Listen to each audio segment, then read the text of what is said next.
All right, hello everyone. My name is Brent Bishel. I'm the preacher at the Church of Christ in Springville, California.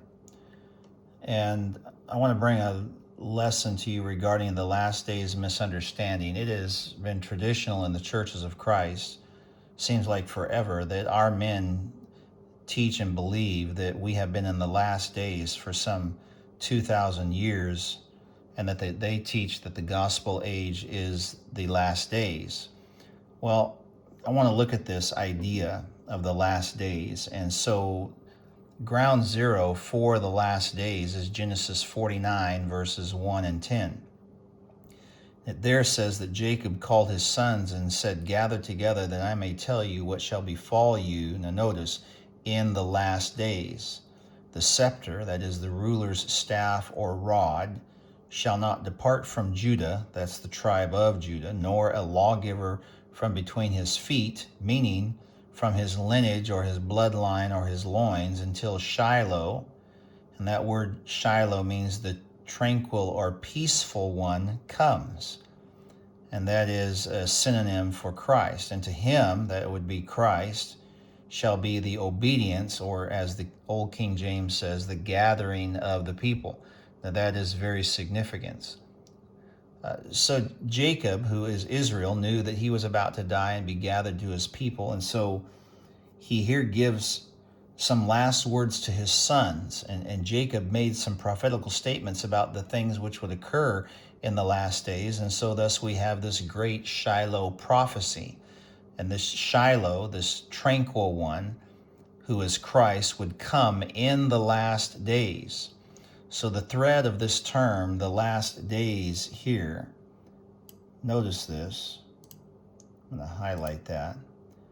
It begins right here in Genesis 49. So this is the first mention in the Bible of the last days. As I said, this is ground zero. So Jacob said that Shiloh would come in the last days. Thus, the last days does not refer to the Christian age, as some of our own preachers believe, but it's a term that refers to the end of the Jewish age and the fulfillment of the Old Testament prophecy, because Shiloh would come in the last days. And most certainly, if Shiloh is Christ, Christ coming in the last days does not mean that he would come in the last days of the Christian age, but he would come in the last days of the Jewish age. So the Bible student must understand that the quotations of Old Testament verses by the writers and the apostles of the New Testament constitute this is that which was spoken. So I want you to notice that here as we find Peter saying of Joel's prophecy in Acts 2:16 and following, this is that spoken. So when the apostles quoted from the Old Testament, they were making application and or implying the fulfillment of that quote of Old Testament prophecy in their time and in their day, that is, in their generation. And so we've got to understand that these things were being fulfilled in their generation, not ours. And so there is no other Old Testament chapter that's quoted in the New Testament more than Deuteronomy 32.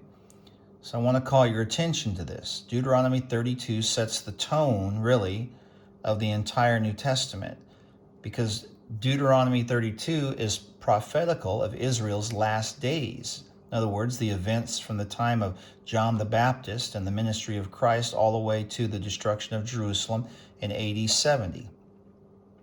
So as we look at this, I'm going to give you some quotes from Deuteronomy 32 in the New Testament. So Deuteronomy 32 is quoted in Revelation 15. Now notice here you have to follow along. I'm not going to specify all of these since it's on the screen. But notice this. It's quoted in Acts 2 and 40 and Philippians 2:15. It's quoted in Acts 17 and verse 26. It's quoted in 1 Corinthians 10:22. It's quoted in 1 Corinthians 10 and 20, Revelation 9 and 20. It's quoted in Romans 9, Romans 10. It's alluded to in Romans 11, and Ephesians 3 and 6. So it's alluded to in Matthew 22 and Revelation 18 and Revelation 19 and 2 Peter 3. It's also quoted in Hebrews 10 and verse 30. And it's alluded to throughout the book of Revelation. Here are all the, well, not all, but at least some of them that I could find. Here are all the quotations that I can find. So Deuteronomy 32 is quoted in Romans 15 and 10, Revelation 18 and 20 and 19 and 2. So I want you to go and study that, and you'll find that Deuteronomy 32 is really one of the backbone chapters to the New Testament out of the Old Testament. Now notice Isaiah 43 and 1. Now it says there, but now thus says the Lord, who created you, O Jacob, and he who formed you, O Israel. I want you to see from this that Israel had a beginning. God created Israel. They were his creation. In Ezekiel 36 and 11, it says, I will multiply you upon you, man and beast, and do better for you than at your beginnings. Now notice that. So Israel had a beginning when God formed and created them as a people and as a nation.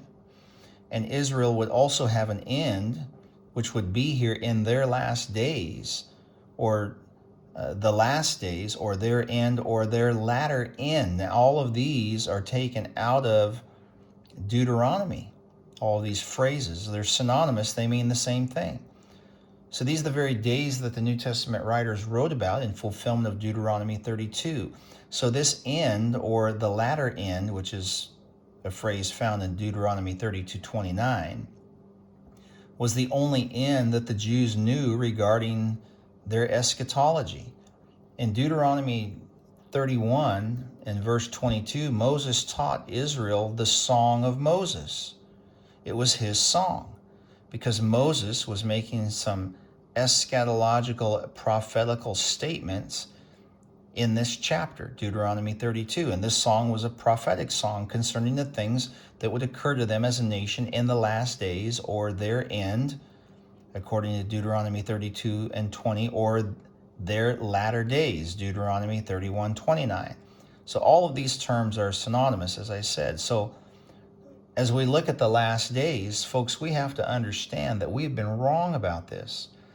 All of the ministry of Christ occurred in the last days of Israel. I want you to notice Hebrews 1, verses 1 and 2. It says there that God, who at various times and in various ways spoke in times past to the fathers by the prophets, that's the Old Testament prophets, has, notice, in these last days spoken to us by his Son. Notice that. So it was in the last days that the Son came, that Shiloh would come and speak to them. So the Son of God spoke during his ministry. And so this is speaking of the ministry of Christ from AD 27 to AD 30. This is making reference to when Christ was on earth in and among his people, Israel. Now the Hebrew writer is not referring to the days of the church age when he mentions the last days, but to the last days of the Mosaic age, the last days of the Old Covenant. They're in direct connection to fleshly Israel's eschatological end, according to Deuteronomy 32. So says the author of the book of Hebrews. So all of the writing of the New Testament, folks, was done, finished, and completed in the last days of Israel from AD 30 to AD 70. Now notice what the Hebrew writer says in chapter 9 and verse 26. He says, but now, once at the end of the ages. Do you see that? That's the last days. That was Israel's latter end. He has appeared.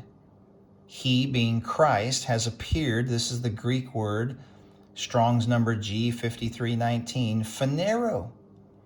This word appeared is the Greek word phanero. It means to be made manifest. So he's appeared in the last days. It wasn't the appearing of Christ in the last days of the Christian age. Christ appeared in the last days of the Jewish age. So he was made manifest to put away sin by the sacrifice of himself. This cannot be referencing, the end of the ages here cannot be referencing the Christian age. It just cannot, because the end of the ages was the time that he appeared, he phaneroed, he was made manifest to put away sin by the sacrifice of himself on the cross. That was in the Jewish age, not the Christian. So this is talking about his first appearance as he was manifested to Israel in his baptism. And this manifestation was the context and the time period of the, quote, sacrifice of himself. So look at John 1:31. Now John says, I did not know him, but that he should be revealed. It's the same Greek word, phanero, manifested, that he should be revealed to Israel. Therefore I came baptizing with water. So the last days began with the phaneroing, or the manifestation, the revealing of the Son of God. And John here says that Christ was revealed, he was manifested to Israel in his baptism. John 1 and verse 31. So therefore the last days began when Shiloh came, notice that, at John's baptism. That's when the last days began. It was their last generation of the Jewish age. So he appeared to put away sin at the end of the ages. That's the end of the old covenant age in the time frame and the context of the sacrifice of himself. So you preachers in the Church of Christ need to realize this. This is not referencing the Christian age. The sacrifice of himself took place in the old covenant Jewish age. So this fits perfectly with what Peter said in 1 Peter 1 and verse 20. He says there that he indeed was foreordained before the foundation of the world, but was manifest. It's the same word, phanero. He was manifested in these last times for you. So here the manifestation of Christ was done in the Jewish age, in the last days of the Jewish age. He was not manifested in the Christian age. Now, as proof of this, look at Galatians 4 and verse 4. But when the fullness of the time had come, God sent, that is, he manifested his Son, born of a woman. Now notice what it says, born under the law. That's not the Christian age. Jesus was not made manifest in the Christian age. He was made manifest in the end of the Jewish age. So the last days, the end of the age, and the latter times, they have nothing to do with anything in our time, but they have everything to do with the last generation of the Jewish age. That was the generation in which the New Testament was written. Now, in 1 Corinthians 10 and 11, Paul admitted in AD 58, that's when the letter was written, he admitted that the ends of the ages had come upon them in that generation. Notice what he says. He says, quote, now all these things happened to them. That should be a 2. Happened to them as examples, and they were written for our admonition, upon whom, that is they, the Corinthians, not us, the ends of the ages have come. They were living at the ends of the ages, and it had come upon them. So I have a question. Had the end of the Christian age come upon them in AD 58? Yes or no? Or had the end of the Jewish age come upon them in AD 58? Yes or no? Which is it? So Jesus, he just admitted to the apostles that there would be an end of the age in Matthew 28:20, didn't he?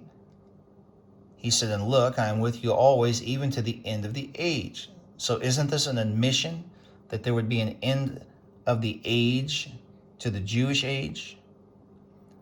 So did they not ask about the end of the age in Matthew 24 and verse 3, where he says, quote, what shall be the sign of your coming and of the end of the age? Notice that. They were asking about the end of the age. Well, what age were they in? It was the end of the Jewish age. They weren't in the Christian age yet at the time this question was asked. But didn't Jesus explain the goings on and the things that would signal the end of the Jewish age? He most certainly did. Matthew 24 and 6. And Matthew 24, 13 and 14, there would be wars and rumors of wars. The gospel would be preached to all the world. And then the end, that's the end of the age, would come. Well, didn't Jesus say that the last days, or that the days of the end, would be shortened and not prolonged for the sake of the elect? Didn't he say that? Look at your Bibles. Matthew 24, verse 22. He says, and except those days be shortened, there should be no flesh saved, but for the elect's sake, those days shall be shortened. So here, the last days were promised by Christ to be shortened, not prolonged for 2,000 years.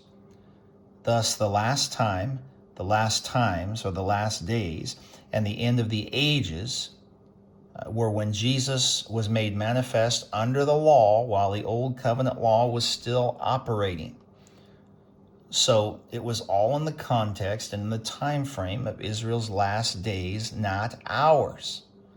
Thus the fullness of the time, that's when Christ being made manifest in these last times, and him appearing to put away sin at the end of the ages, that all refers to the last days of Israel under that old covenant law. Thus, if the last days were when Christ was manifested to Israel in the days of his fleshly existence on the earth, then the last days could not have begun on Pentecost. And if the last days did not begin on Pentecost, then the last days could not have been a reference to the Christian age. It's just that simple, folks. And if the last days is not a reference to the Christian age, and we are in the Christian age today, not under the law of Moses, then of necessity, we cannot be in the biblical last days period at all whatsoever.